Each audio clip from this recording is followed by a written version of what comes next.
और अब बात करते हैं बांग्लादेश की, जहां शेख हसीना के तख्ता पलट के बाद आज चुनाव हुए।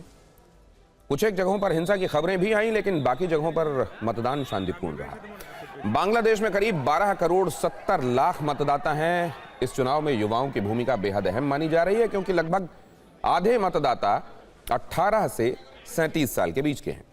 मतदान के बाद काउंटिंग शुरू हो चुकी है और कल दोपहर तक स्पष्ट हो जाएगा कि बांग्लादेश में किसकी सत्ता होगी। वैसे यहां मुख्य मुकाबला दो चेहरों के बीच में, एक तरफ तारिक रहमान जिन्होंने नए बांग्लादेश के निर्माण का वादा किया है, वहीं दूसरी तरफ जमाते इस्लामी के अध्यक्ष शफीकुर रहमान हैं, जो शरिया सरकार वाला सपना दिखा रहे हैं। लेकिन भारत के लिए ध्यान देने वाली बात यह है कि बांग्लादेश की सत्ता में जो भी आए, क्या वो अल्पसंख्यक हिंदुओं के हितों का ध्यान रखेगा? क्योंकि पिछले 1.5 साल में बांग्लादेश में हिंदुओं के साथ जो हुआ वो कल्पना से भी परे है।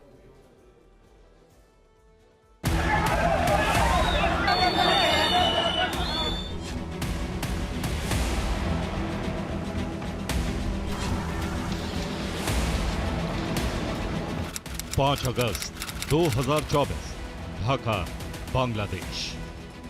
शेख हसीना के तख्ता पलट के बाद बांग्लादेश की सड़कों पर सिर्फ सत्ता की लड़ाई नहीं उतरी, बल्कि एक ऐसा कट्टरवाद भी उतरा जिसने सबसे पहले अल्पसंख्यक हिंदुओं को निशाना बनाया।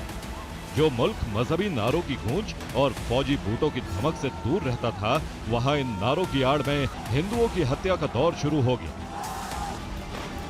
शांति के नोबेल से निकलकर सत्ता तक पहुंचे यूनुस से उम्मीद थी कि वो इस अत्याचार को बंद करवाएंगे, लेकिन उनकी व्यक्तिगत शांति ने इन हत्याओं को नरसंहार में बदल दिया। 11 फरवरी 2026, ढाका, बांग्लादेश। वक्त बदला, तारीख बदली, लेकिन जो नहीं बदला वो है हिंदुओं का नरसंहार। शेख हसीना के तख्ता पलट के करीब 1.5 साल बाद भी बांग्लादेश में अल्पसंख्यक हिंदू कट्टरपंथियों के निशाने पर। 11 फरवरी 2026, बांग्लादेश के चंपारा इलाके में 28 साल के रतन साहूकार का शव मिला। बड़ी बेरहमी से उनकी हत्या की गई। 10 फरवरी 2026, 62 वर्ष के कारोबारी सुषेन चंद्र सरकार की धारदार हथियारों से हमला कर हत्या कर दी।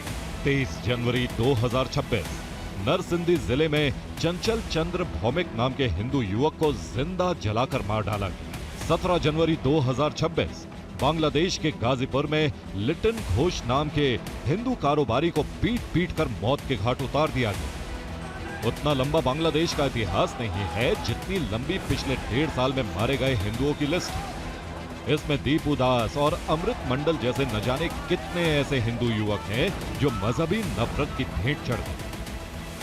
अब सवाल है कि क्या चुनाव के बाद हालात बदल जाएंगे?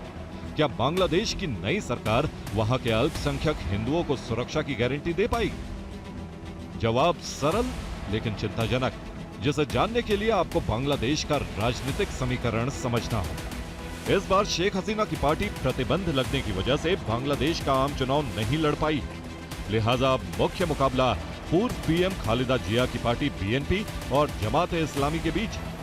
बीएनपी यानी बांग्लादेश नेशनलिस्ट पार्टी की कमान खालिदा जिया के बेटे तारिक रहमान के हाथ में है, जबकि शफीकुर रहमान ने जमाते इस्लामी की डोर संभाली हुई है। अब चिंता की बात यह है कि दोनों पार्टियां कट्टरवाद की विचारधारा को मानती हैं और इन दोनों में से ही कोई एक पार्टी बांग्लादेश की सत्ता में आएगी। यानी चाहे बीएनपी आए या जमात, बांग्लादेश में कट्टरवाद की पैदावार तेजी से बढ़नी तय है। और इसका मतलब है कि कट्टरवादी ताकतें अगर सत्ता संभालेंगी तो बांग्लादेश में अल्पसंख्यकों पर जुल्म होना तय है। पिछले 1.5 वर्षों की घटनाएं इस बात की गवाह हैं।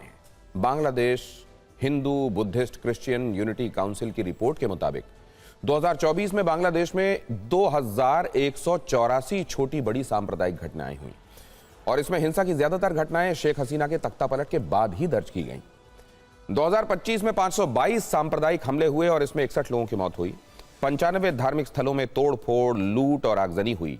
जनवरी 2026 में 42 सांप्रदायिक हमले हुए, 11 लोगों की मौत हुई। और अब बांग्लादेश की जनता इंतजार कर रही है कि कोई ऐसी सरकार आए जो इस तरह की हिंसा और अल्पसंख्यकों पर अत्याचार को बंद करे। बांग्लादेश की राजनीति और वहां की अर्थव्यवस्था को फिर से पटरी पर लाने के लिए जनता ने वोट तो डाल दिया है, लेकिन क्या आने वाली सरकार विकास को प्राथमिकता देगी या फिर कट्टरवाद उसकी प्रायोरिटी में होगा? और असल में राजनीति किधर जाने वाली है, ये नतीजों के बाद ही तय होगा।